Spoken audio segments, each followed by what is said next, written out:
Tonight for dinner, we made an ultimate spaghetti. That's what we're going to call it because it was amazing, and just wait to see what we topped it with at the end. It was so delicious. First, you're going to cook up your spaghetti sauce and then throw your noodles into the pan that are already cooked. I will put my recipe at the end as well, so you can just take a screenshot. Then you're going to take a block of softened cream cheese, add a little bit of milk, and then you're going to microwave this till nice and melty. And then you're going to add 2 tablespoons of sour cream. You're going to stir this up really well, and then top it over those noodles that are already cooked. Lena taste tests everything. This kid likes pretty much everything. And then you're going to smooth this over the top and then add about 3/4 cup of cheese on top of this. We use mozzarella. Of course, Lena eating the cheese here. She's a cheese lover. And then the rest of that spaghetti sauce will go on the top. And then I add a little bit of Parmesan cheese to the top of this. And then now you're going to take some flaky jumbo biscuits and then split those in half and then put it on top of your spaghetti. Just like this.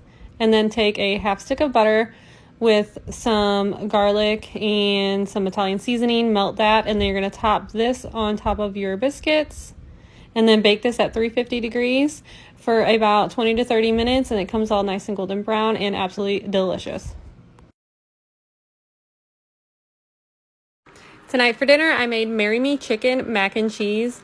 And let me tell you, this was so incredible. I'm not even just saying that. It tasted so delicious. So first I did 2 to 3 pounds of chicken, and I cubed that all up. And then added some smoked paprika, some pepper, some onion powder, some garlic powder. And then I threw that in my crock pot. And then in a separate bowl, I took 3 cups of chicken broth and 2 cups of heavy whipping cream.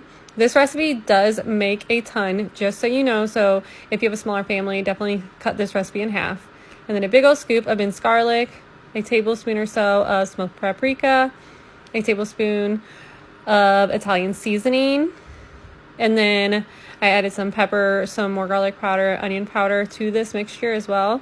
And I added a little bit of crushed red pepper flakes. If you don't like it spicy, don't add them. And then you're going to do about half of this jar of sun-dried tomatoes. You're going to stir this up really well and then add it to your crock pot.